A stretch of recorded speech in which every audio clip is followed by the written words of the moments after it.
Quero ser rápida também, né? Agradecendo ao departamento de Ujadésima pelo convite, ao dirigente local pela confiança.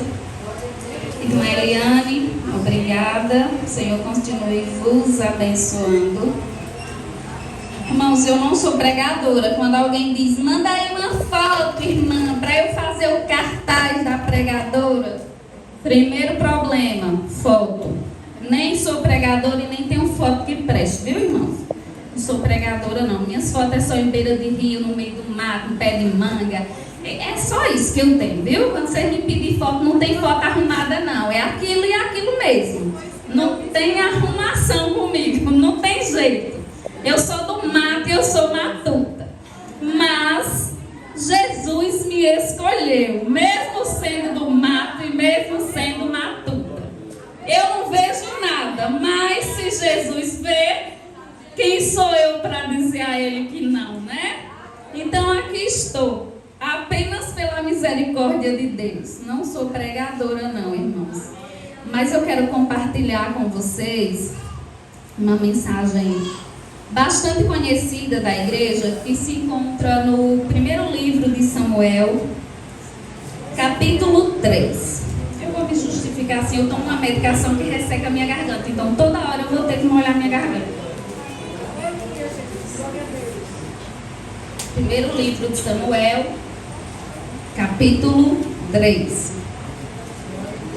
O tema diz: Deus fala com Samuel em sonhos. Todos encontraram? Amém. Amém. Diz assim a palavra do Senhor: E o jovem Samuel servia ao Senhor perante Eli, e a palavra do Senhor era de muita valia naqueles dias. Não havia visão manifesta. E sucedeu naquele dia que, estando Eli deitado no seu lugar, e os seus olhos se começavam já a escurecer, que não podia ver. Estando também Samuel já deitado, antes que a lâmpada de Deus se apagasse no templo do Senhor, em que estava a arca de Deus, o Senhor chamou a Samuel e disse ele: Eis-me aqui. Antes que a lâmpada de Deus se apagasse, o Senhor fez um convite a Samuel. E ele disse: Eis-me aqui. Eu estou aqui também por esse mesmo motivo. Porque a lâmpada de Deus continua acesa e Ele me chamou e eu disse: Eis-me aqui.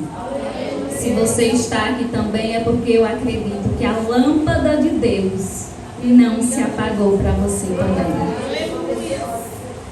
Amados, vamos meditar um pouquinho nesta palavra.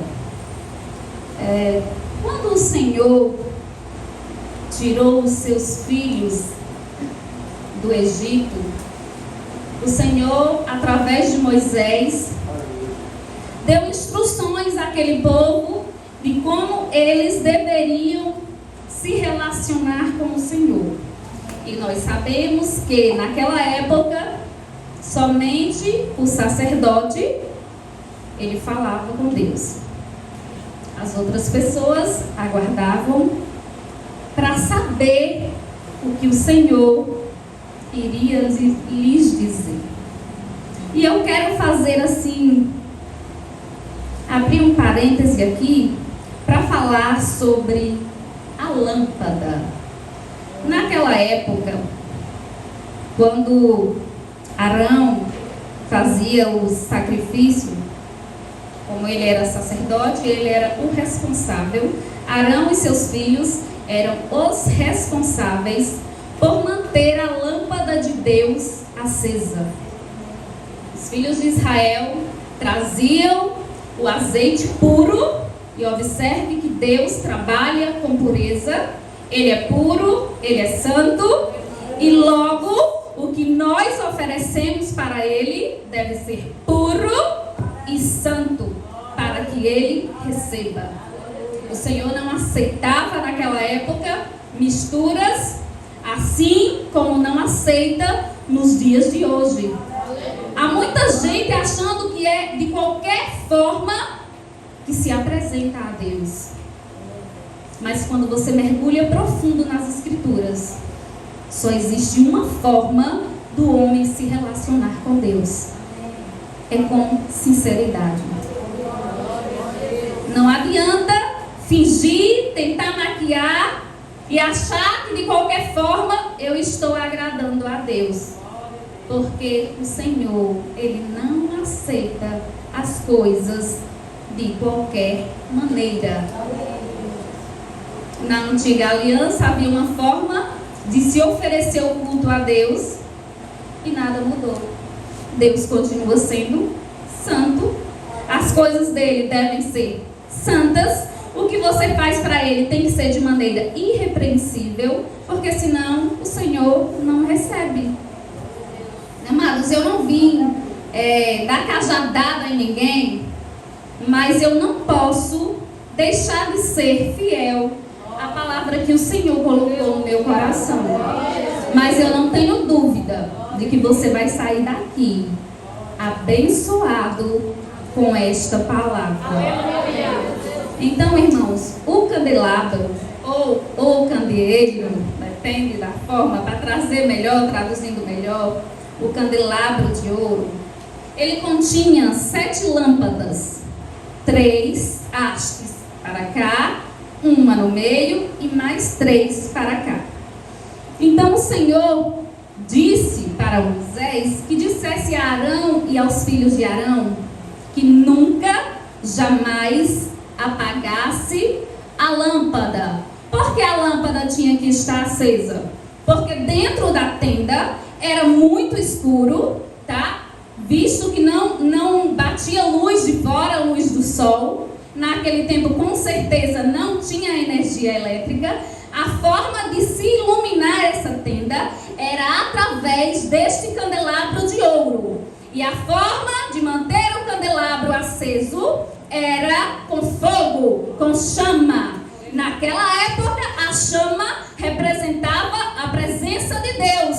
Então, se o homem queria se relacionar com Deus, essa lâmpada precisava estar acesa continuamente. Levítico 24:3 diz: e isto lhe será por estatuto perpétuo. Ou seja, hoje Arão tem que manter a lâmpada acesa. De tarde Arão tem que manter a lâmpada acesa. Durante a madrugada a lâmpada precisa estar acesa, para que quando os filhos de Israel quisessem ouvir a voz do Senhor, o Senhor se revelasse a eles.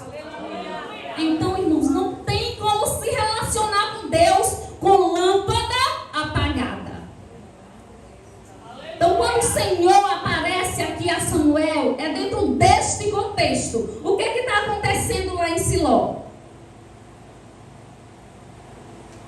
O que está acontecendo em Siló? Siló estava uma bagunça. E Siló era o lugar que estava a tenda da congregação. Porém, Eli, que servia como sacerdote e juiz daquele povo, tinha 2 filhos abençoados que se chamavam Ofni e Finéias. Diz o texto que eram sacerdotes do Senhor. O texto faz menção disso 2 vezes. Eli tinha 2 filhos, Ofni e Finéias. Estavam eles no templo do Senhor. O texto diz: e eram sacerdotes do Senhor. Porém, Ofni e Finéias eram filhos de Belial. Ou seja, eles estavam dentro da casa de Deus, porém não eram filhos de Deus. Eram filhos de Belial. Ou seja, 2 homens imprestáveis, inúteis, que não transportavam e não carregavam a glória de Deus.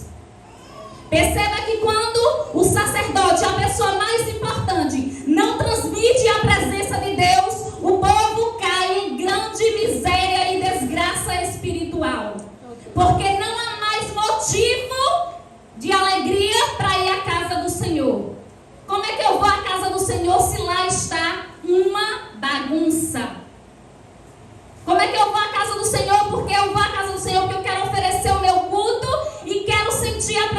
de Deus, mas de onde deveria estar perfeito, era o pior.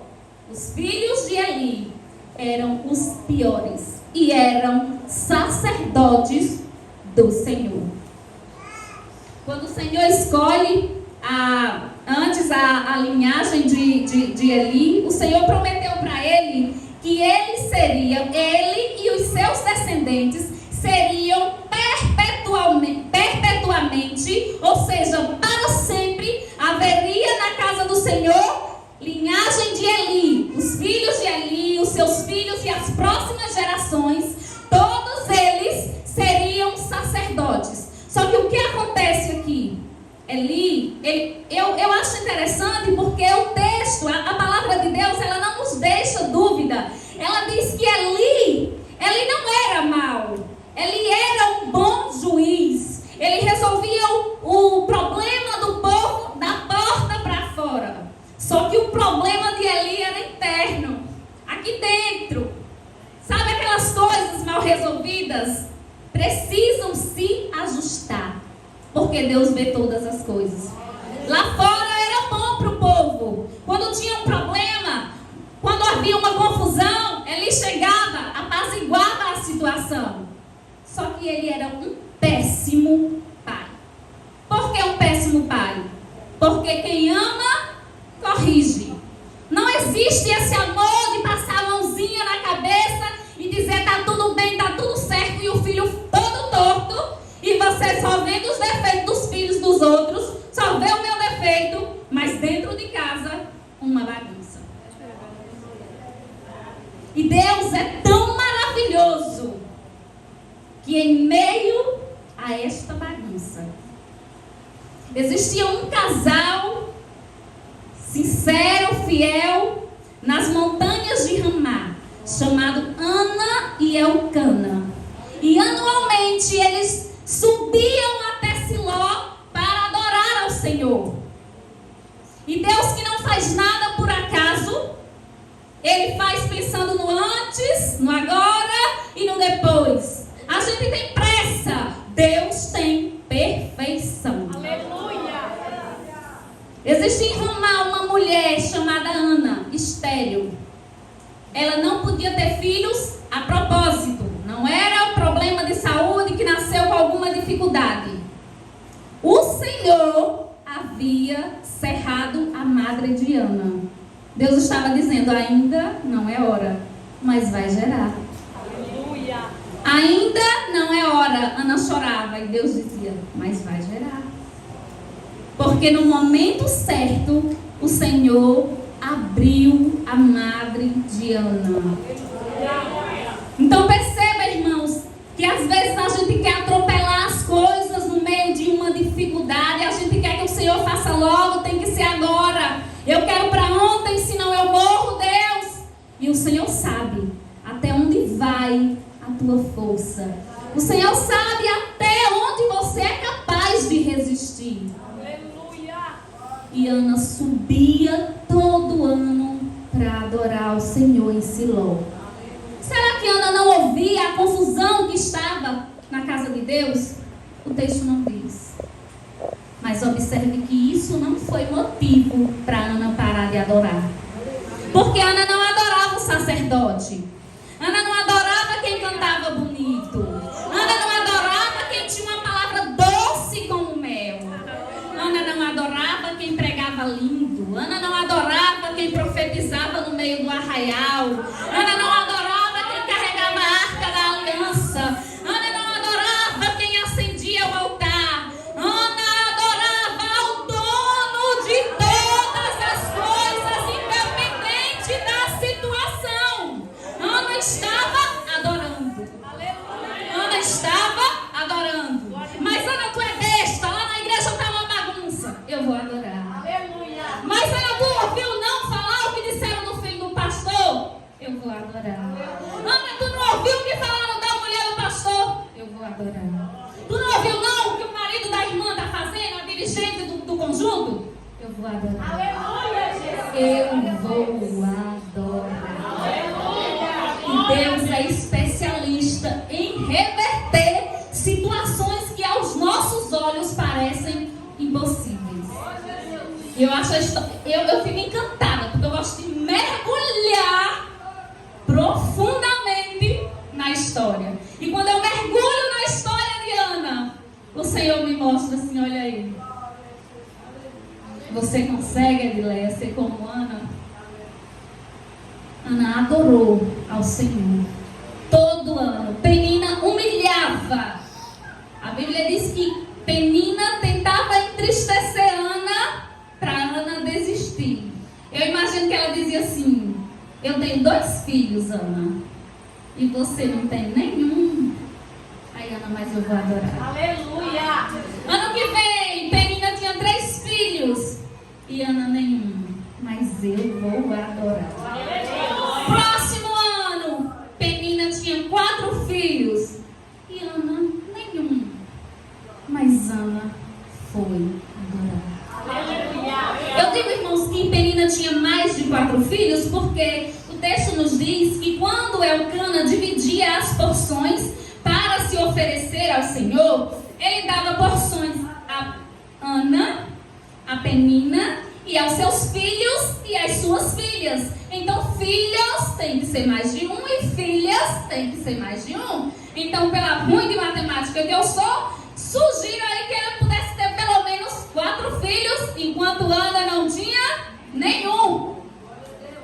Mas aí diz que a Ana, Elcana dava uma porção excelente, porquanto ele amava Ana. Aleluia. Eita, um marido desse, hein?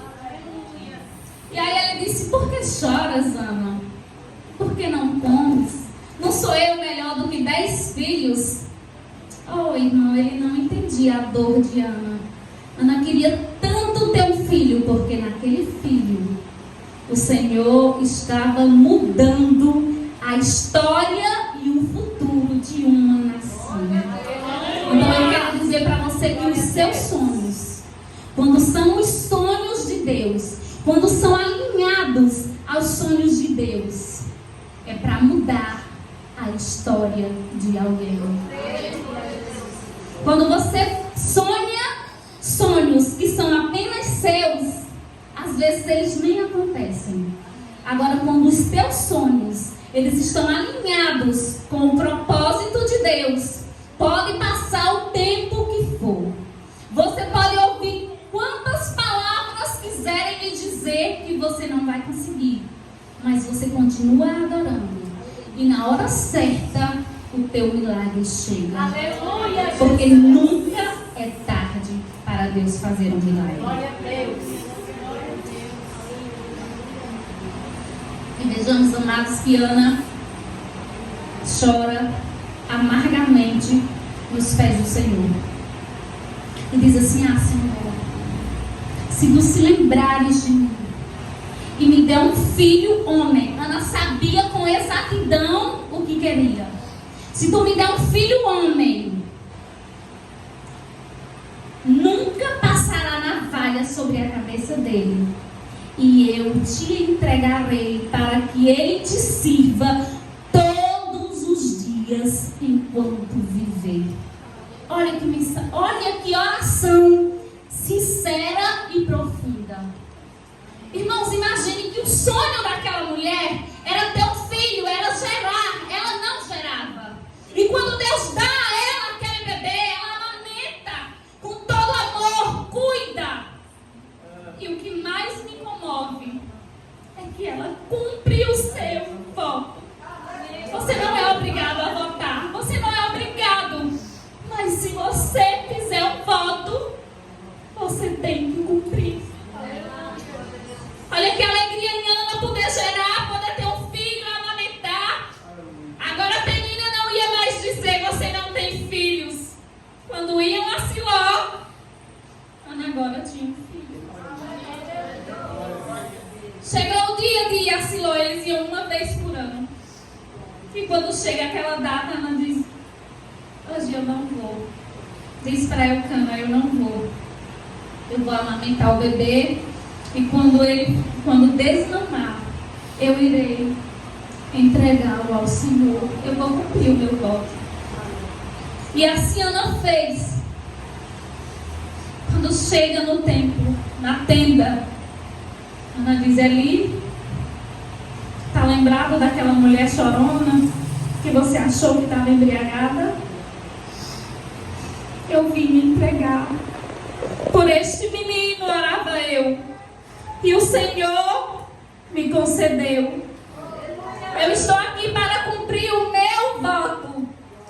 Irmãos, que doloroso para uma mãe entregar o seu sonho. Ana estava entregando o seu sonho ao Senhor. Tem você entregado os seus sonhos a Deus? Você tem coragem de entregar para o Senhor o que há de mais precioso? Ana entregou o seu filho.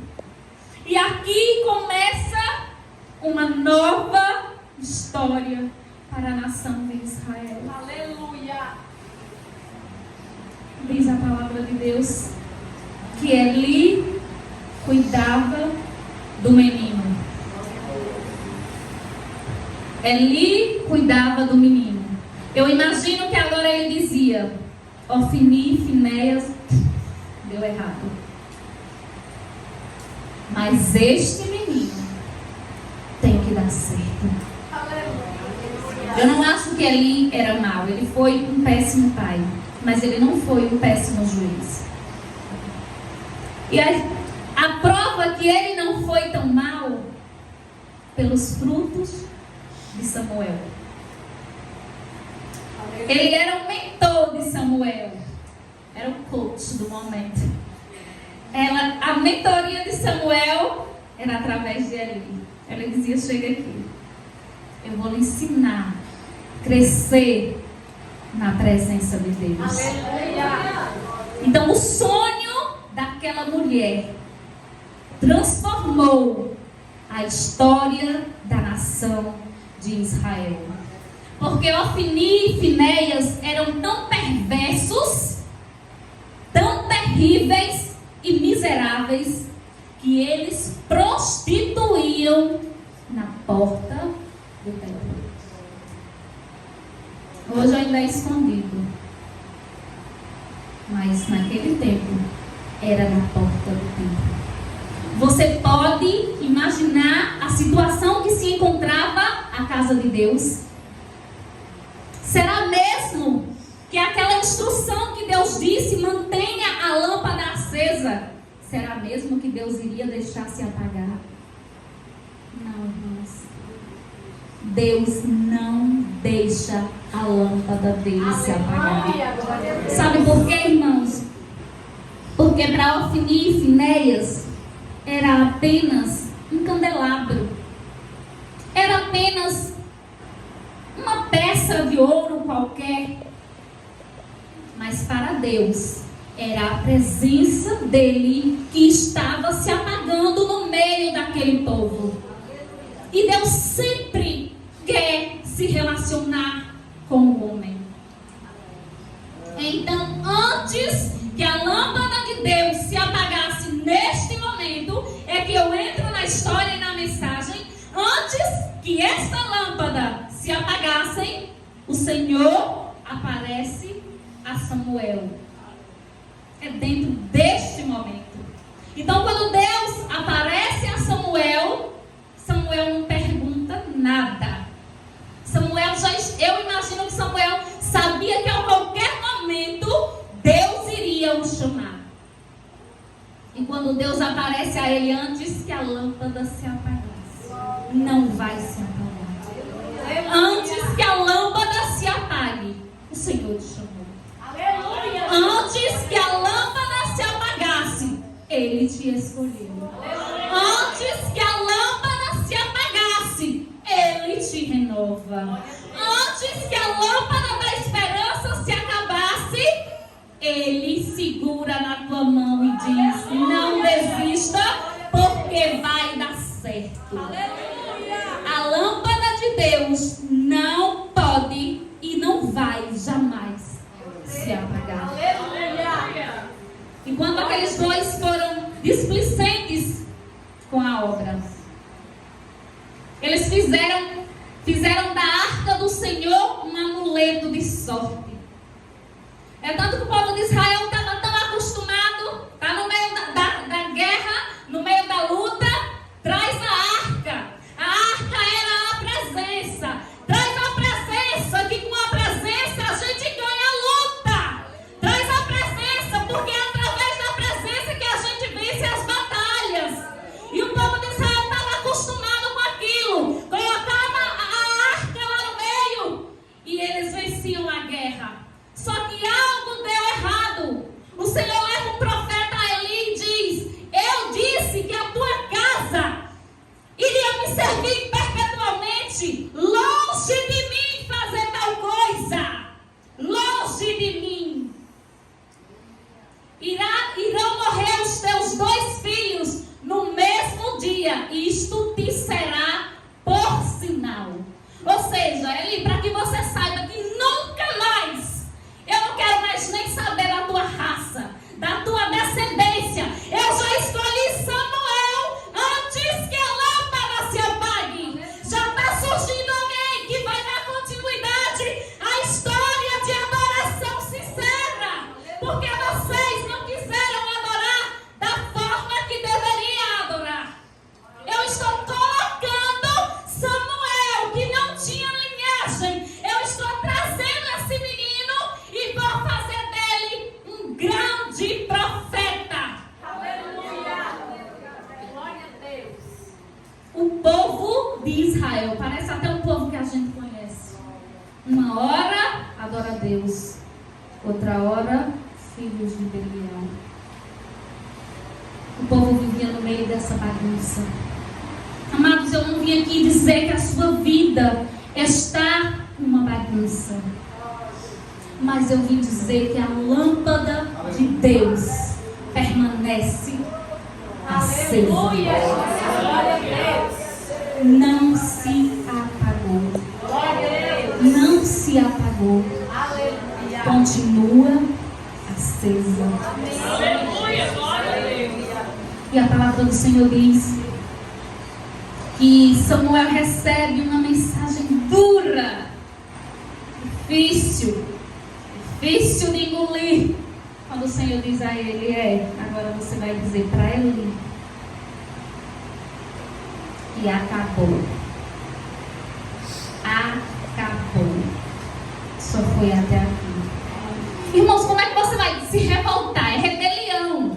Alguém te criou, te deu afeto, você não tinha pai nem mãe por perto, te instruiu no caminho do Senhor. Agora você já sabe, porque você ouve a voz do Senhor, e você vai virar para aquela pessoa e vai dizer: quando pergunta o que foi que o Senhor te disse, ele disse: não me esconda, te faça o Senhor e outro tanto se tu me esconderes. Que mensagem difícil que o Senhor deu para Samuel. Eu aprendo com isso que pode ser a mensagem mais difícil de engolir. Se o Senhor me mandar, eu falo. Não tem problema não. O homem pode até ser grande, mas maior é Deus. Ele é a lâmpada. Amados, e quando eles levam a arca da aliança para o meio da guerra, para a surpresa de Israel, os homens são feridos e Israel perde a batalha. Porque não adianta, Bíblia não é amuleto de sorte. Não adianta abrir e colocar lá na estante, no Salmo 91, não sei lá mais o que. Você tem que ter essa palavra cravada dentro do seu coração. É a palavra que cura, que liberta, que restaura, que corrige, que anima, que fortalece. Esteja com essa palavra cravada no seu coração. É ela que te faz vencer as guerras. Israel perde a batalha e Ofni e Finéias morrem. Então chega um mensageiro e vai dizer a ele está sentado no pilar, balançando na cadeirinha. Quando chega o mensageiro e diz a ele: a arca do Senhor foi levada. Irmãos, a arca que era a presença Será que você pode chorar para que a presença não seja tomada? Quantas vezes nós estamos preocupados, atarefados, afobados com tantas coisas e não percebemos que a arca está sendo tomada? E agora na nova aliança, irmãos, não precisa mais sacerdote. Depois que Jesus morre e ressuscita, você é o sacerdote. É você que vai se dirigir para o Senhor e dizer: Senhor, acende outra vez essa chama. Não precisa mais de objetos, irmãos, de figuras que simbolizavam a presença. Agora a presença de Deus já não é mais vista, ela é sentida. Será que você pode sentir a presença de Deus aí onde você está? Eu quero te dizer que Ele está aqui nesta noite e você não vai sair da mesma forma que você chegou, porque a minha presença não muda nada, mas a presença de Deus muda toda a situação, independente da forma que você chegou. A presença de Deus, ela transforma o ambiente.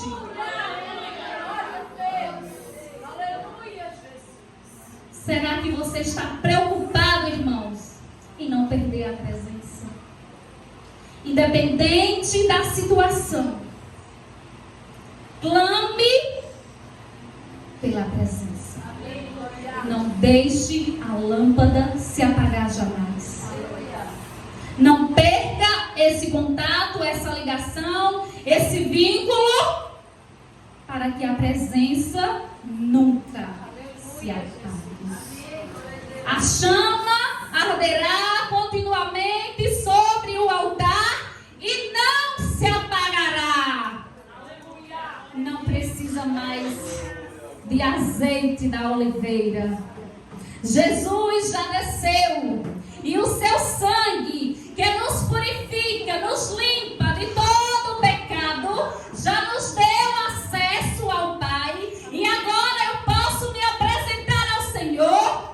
Foi Paulo que escreveu e diz: rogo-vos, irmãos, que apresenteis o vosso corpo como sacrifício vivo, santo e agradável a Deus. Agora você já sente essa presença, essa chama queimando dentro de você, e a forma para que essa chama permaneça é contato, é palavra, é oração, é jejum, é louvor, é súplica. É a forma de manter a lâmpada acesa. Aleluia. Glória a E eu Deus. louvo a Deus que aqui ainda tem pessoas preocupadas com as suas lamparinas, preocupada com o seu azeite. Meu Deus, será que está apagando? Não, irmãos. Quando você se preocupa, quando você diz assim: Senhor, não deixe essa chama se apagar, é porque você tem contato com Ele. Isso é a prova de que você está ligado, porque você está preocupado. A lâmpada estava se apagando porque Ofni e Finéias não se preocuparam. Deixa para lá, deixa apagar, é só um objeto. Eles não se preocuparam.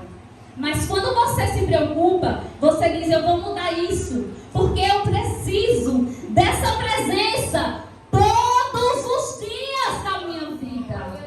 Eu preciso dessa presença na hora que eu acordo. Eu preciso dessa presença na hora que eu estou lavando louça. Eu preciso dessa presença na hora que eu vou buscar meu filho na escola. Eu preciso dessa presença na hora que eu volto para casa. Eu preciso dessa presença na hora que o meu esposo chega. Eu preciso dessa presença para andar na rua. Eu preciso dessa presença para permanecer com Ele. Porque sem presença você não sabe para onde vai. Como é que você vai seguir alguém que não está presente? Que não sabe que direção tomar? Mas se você ouve a voz dele, conhece a voz dele, Ele também ouve a sua voz, conhece a sua voz e se apresenta a você, e a chama permanece acesa. A chama permanece queimando. É necessário, irmãos, que haja uma chama dentro de nós, acesa. Não é cinza, não é apagada, não é a lembrança de que um dia eu estive na presença dele, com ele. Ele sentia saudades, mas os seus olhos estavam escurecendo e ele não podia mais ver. E ele sentia saudades de ouvir a voz do Senhor. O primeiro versículo do texto que eu li, diz que a palavra do Senhor era de grande valia, porque não havia visão manifesta. Deus não se manifesta onde há pecado. Deus não se manifesta onde há sujeira. Então aquele povo tinha saudade, Eli tinha saudade de ouvir a voz de Deus, mas a casa precisava ser arrumada. Estava uma bagunça. E por isso eles não ouviam a voz de Deus. Quando Samuel vai ali, ele vai convicto de que foi Eli que o chamou. Ele diz: eis-me aqui, porque tu me chamaste. E ele diz: não te chamei, volta a te deitar. Samuel deita e mais uma vez ele ouve: Samuel, Samuel. E Samuel já vem certo: eis-me aqui, porque tu me chamaste. Terceira vez Samuel se apresenta a Eli e diz: eis-me aqui, porque tu me chamaste. Ele conhecia a voz de Eli. Samuel não conhecia a voz de Deus, mas ele conhecia a voz de Eli. Era quem ele tinha contato, era quem ele tinha diálogo, era quem ele era acostumado a ouvir a voz. E acredito que Deus usa a mesma voz, que talvez doce, que ele usasse. Porque é impossível uma pessoa idosa conviver com uma criança e ele não ter doçura. E eu imagino que ele chamava Samuel com doçura. E pela terceira vez, ele lembrou com saudade do tempo que o Senhor falava. Aleluia. Será que você vai deixar os seus olhos se escurecerem para ver as maravilhas de Deus? Você vai viver de saudades ou você vai desejar viver na presença de Deus constantemente para sentir a sua presença? Ele diz: eu não te chamei, Samuel, mas eu conheço essa voz. Eu conheço quem te chamou. A voz dele é suave. Ele diz: vai te deitar, e se ele te chamar de novo, você diz: fala, Senhor, que o teu servo ouve. E quando o Senhor chama Samuel mais uma vez: Samuel, Samuel, ele diz: fala, Senhor, que o teu servo ouve. Aleluia. Que os seus ouvidos sejam abertos, que você consiga ouvir a voz do Senhor. Que você não viva de saudade de momentos de quando você sentia a presença de Deus. Que essa presença seja o combustível, o fogo, o alimento que te mantém nos pés do Senhor. Olha, que tristeza para um homem é ser descartado da presença de Deus. Acabou aqui a história de Eli e a história de Samuel. Os teus dois filhos morreram no mesmo dia, para que nunca mais houvesse sucessor. E quando ele ouve que a arca do Senhor foi tomada e que os seus dois filhos eram mortos, ele cai para trás e morre. Não sendo o suficiente essa tragédia, quando a nora de Eli ouve, o que acabou de suceder com seu esposo, seu cunhado. Ela estava gestante. Naquela mesma hora, dá à luz a um bebê. E diz: foi-se a glória de Deus. Acabou. Talvez se perguntassem para ela quem era teu esposo, ela iria dizer: foi o responsável por deixar a lâmpada se apagar. Foi o imprestável que não fez o serviço que devia. Não colocou combustível. E a lâmpada só não se apagou porque lá tinha um menino. Aleluia. Chamado Samuel. Aleluia. Deus tem um compromisso com você, com sua palavra. Você pode até errar. Não tem problema. Não tem problema. Se você não quer, não tem problema. Se você é teimoso, quer dar trabalho, desobediente, não tem problema. Para Deus, irmãos, não tem problema. Quer ser errado? Problema seu. Quer pecar? Problema seu. Quer fazer alguém desviar? Problema seu.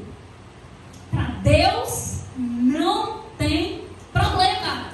Você não quer? Ele te chamou, você não quer? Coloca outro. Só que a obra dele não para. Sempre tem um Samuel disposto, querendo, envolvido na obra, que ouve a voz, que faz a vontade dele, que coloca o azeite, que coloca a lenha, que acende a chama, e a presença dele continua na casa, porque ele é o dono da obra. Não precisa de lei, não precisa de sacerdote. Ele é o suficiente. Ele é o suficiente. Só ele basta. Mas ele é tão bom, irmãos. É pura misericórdia de Deus com as nossas vidas. Ele é tão bom que ele te chamou. Chamou Samuel, chamou Maria, chamou Eliane, chamou Manuela, chamou Valquíria, Dilma. Chamou, todos nós fomos chamados. Agora nos resta permanecer com as nossas lamparinas acesas. Só isso que Deus quer. Que você permaneça cuidando do altar. Colocando lenha.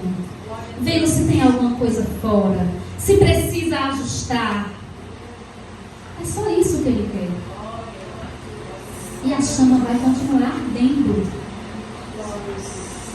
Porque Ele é a presença. Aleluia. Ele é a presença. Agora lá em Siló, depois de Samuel, o Senhor voltou a falar com o povo. Olha que maravilha. O povo agora já ouvia a voz de Deus. Deus usa Samuel como profeta, sacerdote, juiz. Termina ali o tempo dos juízes, já não tem mais. Depois de Samuel, já começa o período dos reis. O povo já não quer mais ser julgado, ser guiado por Deus. Eles querem ser guiados por reis, porque as outras nações tinham reis, então eles queriam também. Um grande problema. Mas a presença de Deus é tudo que você precisa. Aleluia, Jesus. A presença de Deus é tudo que eu preciso. Glória a Deus. Não dá para viver sem essa presença. Não dá para viver nesse mundo mal, nesse mundo cão, sem a presença.